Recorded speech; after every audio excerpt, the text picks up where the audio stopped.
Hey everyone, this is James LaBrie from Dream Theater and you're listening to 89 FM. E aí galera, tudo bem? Eu sou o Henry e hoje entrevistei o James LaBrie, ele que é o vocal do Dream Theater, que vai fechar o Dia do Metal do Rock in Rio 2022. Então fica aí e confira a entrevista. E aí James, beleza? I'm doing great. Yeah, just I'm hanging out, man. I'm, doing interviews and then slowly but surely working my way towards this tour. Yeah, down in South America. Como é que você se sente voltando ao Brasil? Like it has every other time we go down there. It's amazing. We've had such an incredible relationship with our Brazilian fans since the first time we went down in '98. So yeah, I mean, it's great. We're always excited to get back down there and play, and so we're looking forward to Sao Paulo and then Rio, Rock and Rio, the big festival. So yeah, we're all pumped and we're ready to put on an amazing show for sure. E você sente falta de alguma coisa aqui do Brasil? The one thing I've never done is really indulge in the wines and the drink, because when I'm on tour I abstain from any alcohol, just so that I can be focused and on it. But I don't know. Each and every time I go down there, I mean, it's been I do eat quite a bit when I'm down there. So and I have a good friend that lives down in Brazil. Well, I have a few good friends actually, and I've acquired more. So they kind of always turn me on to some really cool places to go. And I do the big beef dish that you guys, what is that called again? It escapes me right now, where you go out and you have all the sliced meat, and that's amazing. Oh my God. Yeah, for sure. So yeah, it's all great. It's all great. Yeah. Mesmo não sendo a sua primeira vez aqui no país, vai ser a sua primeira vez tocando no palco mundo do Rock in Rio. Como que você se sente tocando num festival desse tamanho aqui no país? I mean, like any big festivals, what's exciting about them is, first of all, as far as the bands go, you get to meet a lot of the other bands. And for us, we know a lot of these bands, because over the years we've come to know them. So that's really cool, just to kind of see your peers in the music industry. And I mean, we've toured with Iron Maiden. We've, played several shows with them over in Europe over the years. We've done a North American tour with them back in like 2009. We did a North American tour with them. So we know them very well. And we've become friends, so to speak, on that level, of fellow peers. And then the other side of that is, I mean, like you go out, you're in front of about 100,000 people. It's a thrill of a lifetime. You're able to not only play for your fans that you've acquired over the years, but you're also able to bring in a new audience, maybe a lot of people that have never heard you, or they know of you, but they haven't actually heard the music. Quando eu acho que o Dream Theater não pode trazer mais nada de novo, vocês vão lá e produzem um trabalho melhor que o outro. Tanto é que vocês até ganharam um Grammy esse ano pela música The Alien. E agora tocando no Rock in Rio, você acha que tocando num festival como esse pode trazer novos fãs? Yeah, absolutely. I mean, every time that you play live is an opportunity to reignite that passion and that relationship, and you're able to also introduce them to your latest music.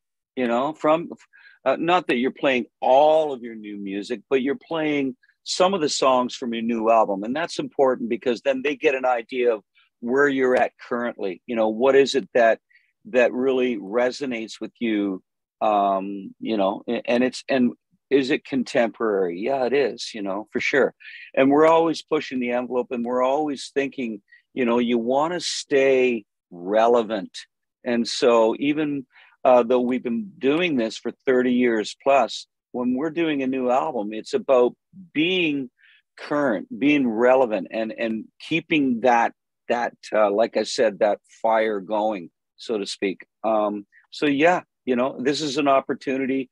Yeah, winning a Grammy was amazing. It was another tier for us to accomplish. And I think, you know, if I be so bold to say, is our music speaks for itself, and that's what keeps the fans that have been with us for so long engaged and still connected. And that's what it's all about, you know, to keep the relationship going and to have a great time while you're doing it as well. Apesar do Iron Maiden ser o headline do Dia do Metal, vocês que vão fechar a noite. E a sua história com o Iron já vem lá de trás. Vocês já fizeram um tour com eles, abriram shows e também até lançaram um álbum referente ao cover que vocês fizeram do The Number of the Beast. E aí, vocês estão ansiosos em poder dividir de novo o backstage com eles? It's going to be great. I mean, you know, we've done it so often. We've done so many festivals with them, and there's so many shows with them that, you know, this is just going to be, you know, like, hey, what's up? You know, how you been? How's everything going? So that's what it is. But, you know, at the same time, you also have to remember that everybody's kind of in their mode. You know, you're getting ready for a show, and you're kind of focused on what you're there for, and that is to go on stage and kick ass.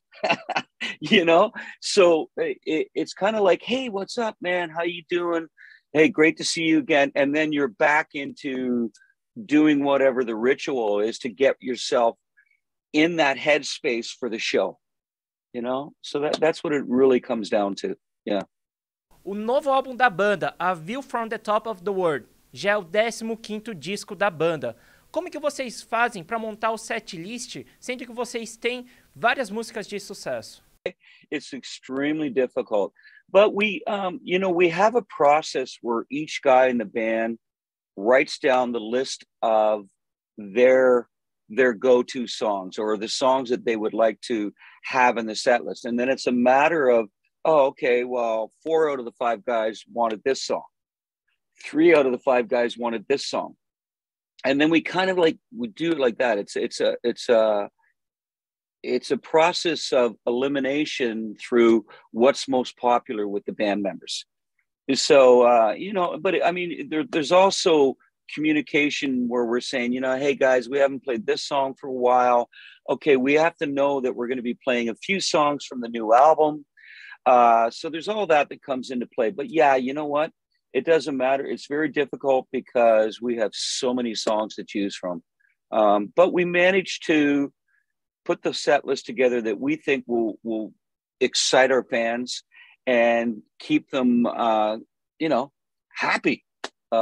So I think that the current set list that we have and the one that we're going to be playing when we're in Brazil will, you know, create a lot of appreciation and a lot of excitement. Agora falando um pouco mais sobre a parte de produção. Eu sei que vocês têm o próprio estúdio. Isso daí facilita para vocês na hora de criar e produzir novas músicas? Yeah, oh, for sure. Well, there's no doubt. I mean, it does in the recording end of things. The writing end of things pretty much stays the same. You know, like you come up with an idea, you lay it down, you cultivate it, you work on it, you build it, and then once it's a finished idea, then you start recording it. And right where I am here, this is where I recorded all the stuff for Beautiful Shade of Grey, my latest solo album. So, you know, I mean, it's convenient. It's in my basement of my house. I'm able to, yeah, you know, sit down, create the music and record the music. Vocês já tocam juntos há vários anos e se conhecem muito bem. Isso daí facilita no processo de criação? Agora já é algo mais natural e espontâneo? The thing is that when we get together with the mindset that we're going to be writing, everyone is focused, and it's very, I've said this very often in interviews, is that it's very prolific. the environment. You know, when we get together, we're never lacking in ideas. The process, even though we're making sure that it's the absolute best and it's exactly where we want to go. We always discuss the kind of album that we want to create, so we're all kind of on the same page. And it's a very quick process in the way that we can communicate with one another, and the ideas can come together relatively fast and smoothly. You know, but I mean, we're always making sure, you know, and we're always tweaking this and tweaking that. And there's so many of ideas over the years that we've created that they don't even end up on the album, because it's just, oh, wait a minute, we got onto this. Oh, this sounds better than that, even though the previous idea was pretty cool. So we have so much stuff that we've never actually seen to fruition, seen to completion. And it's amazing. So fortunately for us, we're never lacking in the ideas or the kind of album that we want to create. Is always, we feel that we've always pretty much accomplished what we were after. So that it's a great position to be in. No último álbum de vocês, tem uma música que leva o mesmo nome do disco. E lá vocês falam bastante em correr atrás de novas ambições, sempre determinado no sucesso. Agora me diz aí, esse daí que é o segredo do sucesso do Dream Theater? That's the secret to life, as far as I'm concerned. You know, I mean, yeah, I mean, it's they're words that I would think ring true with many people, that, you know, like if you believe in what it is that you're chasing, and you have all the faith in the world that it's obtainable, more than likely it's going to happen for you, you know. And if you take life and you embrace it, no matter how many challenges there might be along the way, because it is a very dynamic ride, right? Life's a dynamic ride, but it's exciting, and it can be something that's extremely positive and rewarding. And so those words, those lines really point towards each and every one of us, that, you know what, doesn't matter how difficult or insurmountable something might be, you can do it if you believe in yourself. And I think they're words to live by, for sure. Você quer deixar uma mensagem para os fãs brasileiros? Yeah, first and foremost, we love you. We can't wait to get down there, and we're going to be putting on an amazing show. Can't wait to be together once again, celebrating the music, and more importantly, the human spirit, because we've all been through hell, you know, with this COVID thing. So now it's time to be back together and let our spirits soar. And we're going to do it. We're going to do it when we're together, and the music will lift each and every one of us. 89, a Rádio Rock.